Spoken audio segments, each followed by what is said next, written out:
आज की सनसनीखेज करीब 25 साल पुरानी यह बात है। 16 साल की एक लड़की जिसका नाम सुनीला होता है, उसकी शादी हो जाती है। शादी जिस घर में होती है, दरअसल घर वो बड़ा कमज़ोर था, परिवार भी ऐसे ही था। एक ही कमरा होता है और एक ही कमरे के अंदर पूरा परिवार रहता है। पति जब कमाने के लिए बाहर चला जाता है तो ऐसे धीरे धीरे करके कई साल बीत जाते हैं। उसका जो देवर होता है उस वक्त कक्षा 4 में पढ़ता था जब शादी हुई थी, तो उसको स्कूल जाने की सारी व्यवस्थाएं उसकी भाभी देखा करती थी, सुनीला। लेकिन जब पति बाहर शहर में कमाने के लिए जाता है तो एक दिन अपनी पत्नी से कहता है कि तुम मेरे छोटे भाई से शादी कर लो, यानी कि तुम अब उसकी पत्नी की तरह रहा करो। जैसे मैं शहर चला जाता हूँ तो ये बिल्कुल वैसे ही तुम्हारा ख्याल रखेगा जैसे क्या मैं रखता हूँ। जब उस महिला ने उस बात सुनी तो उसके पैरों तले जमीन खिसक जाती है, सोचने पर मजबूर हो जाती है कि आखिरकार उसका पति क्या बोल रहा है। उसकी सास भी यही कहती है और ससुर भी यही बात कहता है कि आखिरकार उसे 2-3 दिन का समय लगता है ये सोचने समझने के, उसे अपने देवर के साथ रहना चाहिए नहीं रहना चाहिए, उसे अपना पति बनाना चाहिए कि नहीं बनाना चाहिए। आखिरकार सहमति बन जाती है। उसके बाद फिर वह अपने देवर के साथ वैसे ही रहती थी जैसे पति के साथ रहती है। और यह दिनों का बंटवारा भी हो जाता है, यानी कि किस दिन उसका पति उसके साथ रहेगा और किस दिन उसका देवर उसके साथ रहेगा। पति को बड़ा सा घरवाला बोलती है तो छोटे देवर को घरवाला छोटा घरवाला बोलती है। इसी तरह से ये कहानी लगातार आगे चलती रहती है और सोशल मीडिया पर साल 2024 में काफ़ी वायरल होती है। और ठीक ऐसे ही एक और कहानी होती है साल 2025 में, बहुत तेज़ी के साथ सुर्खियों में बटोरने लगती है। अब सोशल मीडिया का ऐसा कोई हिस्सा नहीं था, वेब पोर्टल का ऐसा कोई हिस्सा नहीं था जहां पर यह शादी चर्चाओं में ना हो। दरअसल एक लड़की की दो सगे भाइयों से शादी होती है। इस शादी के पीछे की कहानी क्या है, आज इस कहानी के माध्यम से जानने समझने की कोशिश करें। आदाब, नमस्कार, सत श्री अकाल। मैं आपका भाई किराज कुमार। आज की जो सच्ची घटना आपको सुनाने जा रहा हूँ ये सच्ची घटना है। हिमाचल प्रदेश का एक जिला है सिरमौर, और सिरमौर जिले का एक गाँव लगता है सिलाई। दरअसल सिलाई गांव का रहने वाला एक लड़का जिसका नाम प्रदीप नेगी होता है, उसी का ही छोटा भाई जिसका नाम कपिल नेगी होता है।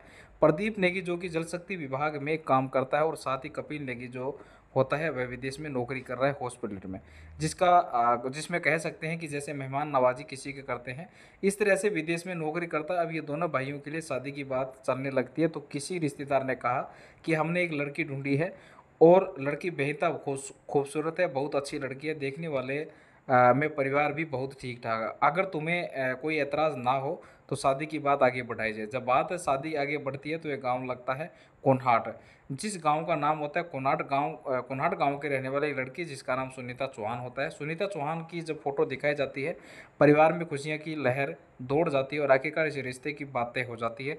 शादी जब तय होती है 11 जुलाई 2025 की शाम को लड़कों के मामा आते हैं। जैसे ही अपने अगर पश्चिम उत्तर प्रदेश की बात करें, उत्तर प्रदेश की बात करें तो शादी एक दिन पहले वो मंडे की प्रक्रिया होती है। मैके खाना बनता है, मेहमान आते हैं, बात लिया जाता है, इस तरह की प्रक्रिया होती है। और यहाँ भी कुछ इसी तरह की प्रक्रिया होती है। और 12 जुलाई 2025 की सुबह जब मेहमान लोग तैयार हो रहे थे तब दोनों भाई दूल्हे बनकर तैयार हो जाते हैं। और गाँव वाले जब अपने आंखों से देखते हैं तो गाँव वालों को यकीन नहीं हो रहा था कि एक की बारात जानी जानी है, लेकिन दो कैसे बन जा रहे हैं। आखिरकार बारात जाती है, बारात में गांव के लोग भी जाते हैं, गांव के लोग भी शामिल होते हैं। और गांव के लोगों को ना केवल आश्चर्य हो रहा था बल्कि उसे खुशी हो रही थी। यह बात कुनहाट पहुंच जाती है। सुनीता चौहान यहाँ पर बाकायदा जैसे कि बारात चढ़ती है, दोनों दूल्हे होते हैं, दूल्हे के साथ जैसे कि अब एक दूल्हे के साथ जो प्रक्रिया होती है वो दोनों सगे भाइयों के साथ एक जैसी प्रक्रिया हो रही थी। और सुनीता चौहान उनके लिए जो भी एक रस्में होती है हर रस्म को अदा कर रही थी, निभा रही थी। 12 जुलाई 2025 की शाम को जब बारात वापस लौट कर आती है, अब यह बात केवल उस गांव में नहीं थी बल्कि आसपास के इलाकों में फैल जाती है। सोशल मीडिया का यह दौर है, सोशल मीडिया का हर कोने में ये कहानी दौड़ने लगती है, फैलने लगती है। जब बारात आती है, दुल्हन आती है, उसका स्वागत होता है और उसकी मुदखाई शुरू होती है। और जो भी पूजा पाठ वगैरह होती है उसके बाद ये सारी प्रक्रिया होती है। 13 तारीख आती है। 13 तारीख को गांव में लगभग 400 मेहमानों का इंतजाम किया गया। 400 मेहमानों का लिए जो पारंपरिक भोजन होते हैं, व्यंजन होते हैं, वह बनाए जाते हैं। और उसके बाद फिर खाना पीना होता है। गांव के हर व्यक्ति ने, हर रिश्तेदार ने, हर मेहमान ने इस शादी का बहुत ज़्यादा स्वागत किया। और स्वागत होना भी था, क्योंकि इसके लिए एक ऐसा काम इन्होंने किया है कि शायद ही ऐसी शादी भारत के इतिहास में कभी हुई। क्योंकि दो भाइयों की बारात एक साथ, एक लड़की से कभी नहीं, दो अलग अलग लड़कियों से तो हो सकती है लेकिन एक लड़की से नहीं। जब इस तरह का होता है तो सोशल मीडिया पर यह कहानी तैरने लगती है, हर कोई कहानी के बारे में जानना शुरू कर देता है। और इस कहानी के साथ साथ 2024 में जो कहानी वायरल होती है, सुनीला नाम की एक महिला कि सुनीला देवी के नाम की एक महिला होती है जो कि सिरमौर जिला के जमुना के गांव में उसकी शादी होती है। करीब 25 साल पहले जिस व्यक्ति से शादी होती है, ये जिस प्रकार से जो इनका जो मैटर चलता है, ये आगे की प्रक्रिया, उसका एक सगा छोटा भाई होता है जो कि कक्षा 4 में पढ़ रहा था और उस वक्त स्कूल जाता था। तो उस बच्चे को वो इस मतलब बेटे की तरह ख्याल रखती थी, स्कूल की तरह करना, मतलब स्कूल की तरह तैयार करना और उसके लिए खाना बनाना, सब कुछ काम करना, ऐसे चलता रहता है। कुछ दिन बाद के जब समय बीत जाते हैं तो करीब 4-5-6 साल के बाद उसका पति बाहर शहर में कमाने के लिए जाता है। उधर जो उसका छोटा भाई था वह बड़ा हो रहा था। एक दिन वह अपनी पत्नी से कहता है कि तुम्हें इसे शादी कर लेनी चाहिए, इसके साथ बात कर लेनी चाहिए, तुम दोनों पहले सहमति दर्ज कर लो। और जैसे ही उस लड़के के पिता ने और माँ ने यह बात सुनी तो बहुत उससे कहते हैं कि उसके कोई दिक्कत नहीं, कोई परेशानी नहीं, तुम दोनों की शादी कर लेनी चाहिए। सुनीला को यह बात शुरुआत में अटपटी लगती है, लेकिन वह शादी के लिए तैयार हो जाती है। 3-4 दिन का समय लगता है सोचने समझने में, आखिरकार शादी हो जाती है, लेकिन बहुत ही गुपचुप तरीके से।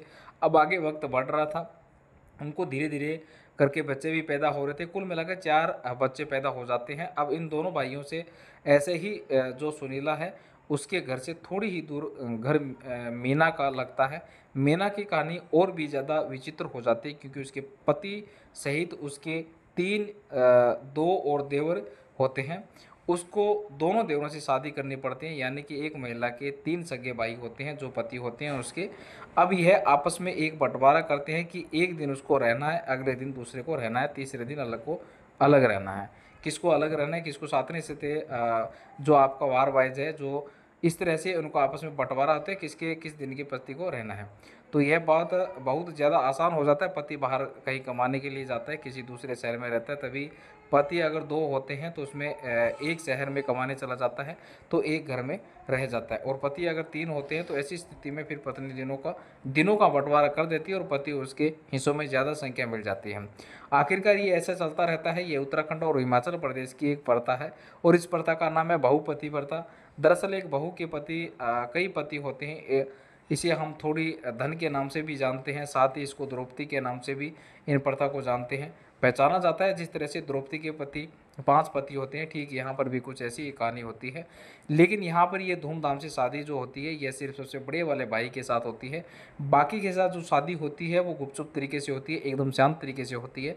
लेकिन यहाँ जो होता है इसमें प्रदीप नेगी और कपिल नेगी वाले मामले में यह शायद संभव थे। इस प्रथा में पहली बार ऐसा हुआ है कि 2 भाइयों ने धूमधाम के साथ शादी समारोह का अंजाम दिया। वो दुल्हन को लेके आते हैं और उसके बाद जो भी इनका अब आपस में बाकी बंटवारा होगा कि लड़की विदेश जाएगी शादी के बाद या फिर यहाँ देश में रहेगी। देश में रहेगी तो कितने दिन रहेगी और विदेश में रहेगी तो कितने दिन रहेगी, यह खैर बात की बात है। आखिरकार सलाई गांव के रहने वाले विश तोमर कहते हैं कि उनके गांव में लगभग 3 दर्जन के ऐसे परिवार हैं। 3 दर्जन यानी करीब लगभग 36 के आसपास, 36 लोग टोटल ऐसे परिवार हैं जहां घर के अंदर एक महिला के 2 सगे भाई पति होते हैं और उसके इस तरह की प्रथाएं उनकी चल रही है। साथ ही इसके पीछे की जो कहानी निकल के आती है, जब हमने रिसर्च करके जाना हो तो हमें पता चलता है कि पैतृक भूमि का इनमें विभाजन नहीं होता, यानी कि 2 भाइयों की संपत्ति आपस में बंटवारा नहीं होता, वो एक जगह ही रह जाती है। बंटवारा ना होने की वजह से आपस में तालमेल भी बना रहता है। साथ ही घरों बिजनेस और खेती बाड़ी सभी लोग मिलकर काम करते हैं, एक साथ काम करते हैं। इसमें कोई आपस में एक दूसरे द्वेष भी नहीं होता।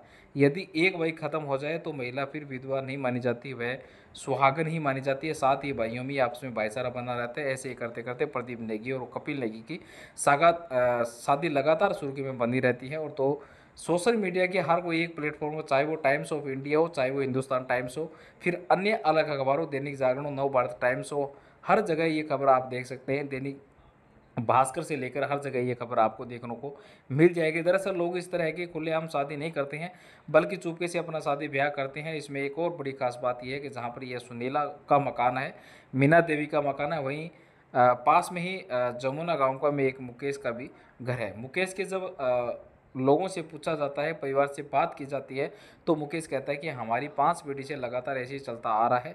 2 सगे भाई होते हैं, उनकी पत्नी एक ही होती है, यानी कि वो 5वीं पीढ़ी का हिस्सा है। उनके यहाँ भी कुछ ऐसा होता है कि साल 1980 से पहले ये बहुत आम बात थी, लेकिन 1980 के बाद यह होता है, लेकिन चोरी छुपे से होता है। पहले आराम से खुलेआम रहा करते थे। मीना से एक बार बात पूछी गई कि तुम्हारा जो अनुभव है वो कैसा रहा, तो मीना साफ साफ कहती है कि अनुभव बहुत अच्छा नहीं रहा। इसलिए कि उनके 3 पति 2 बेटे पैदा होते हैं और उसमें तय कर लिया था कि अपने बच्चों की जो शादी करेगी वो अलग अलग लड़कियों से करेगी, और वाकई उसने अपने बच्चों की शादी अलग अलग लड़कियों से की। मीना देवी कहती है कि साथ ही एक पत्रकार ने सवाल पूछा कि अगर जब 4 बच्चे हो जाते हैं, 3 हो जाते हैं, तो उनका बंटवारा कैसे करते हैं? तो बंटवारा यानी कि बच्चे का नाम स्कूल में जो लिखा जाएगा, किस नाम से लिखा जाएगा, उसके पिता का नाम क्या होगा, माँ का नाम क्या होगा जी, लेकिन पिता का नाम क्या होगा? तो ऐसी स्थिति में वहाँ पर एक अहम नियम है कि वाजिब अल उर्ज करके उसमें एक ये होता है कि बच्चे को गोद लेना पड़ता है। जो भी देवर होगा या फिर उसका बड़ा वाला घर वाला होगा, जो भी बच्चे गोद में लेगा, जब गोद लेगा तो ये तय हो जाएगा कि गोद लेते ही इसका स्कूल में जब नाम होगा तो पिता का नाम होगा। माँ का नाम तो सहज ही अंदाज़ा लगाया जा सकता है। इस तरह की कहानी प्रदीप नेगी की और कपिल नेगी की जब सोशल मीडिया पर वायरल होती है तो लोगों को बड़ा आश्चर्य होता है, लेकिन उत्तराखंड के और हिमाचल प्रदेश के कुछ हिस्सों में इस बात पर किसी को आश्चर्य नहीं होता है, बल्कि खुशी मनाते हैं कि जब महिला की शादी होती है तो वह गुपचुप तरीके से होती है। यहाँ सम्मान के साथ दोनों सगे भाइयों के साथ शादी की है। अब बाकी ज़िंदगी कैसे कैसे कटेगी, वैसे जैसे कटती चली जाई है, और लोगों को भी यह कैसे कटती चलाएगी, लोगों को इसके बारे में जानकारी है। दोस्तों, इस पूरे घटनाक्रम के सुनने का उद्देश्य किसी को परेशान करना नहीं है, किसी को दिल दुखाना नहीं है, बल्कि आपको जागरूक करना है और उसको सचेत करना है। और जाते जाते दिल्ली के रहने वाले हमारे आनंद भाई, बलवीर भाई, सुरेश भाई और मातुराम भाई, मदन भाई, उनका बहुत बहुत स्वागत है, जो इस वीडियो को देखने का भरपूर समय दिया। बहुत बहुत सभी को धन्यवाद। जय हिंद, जय भारत।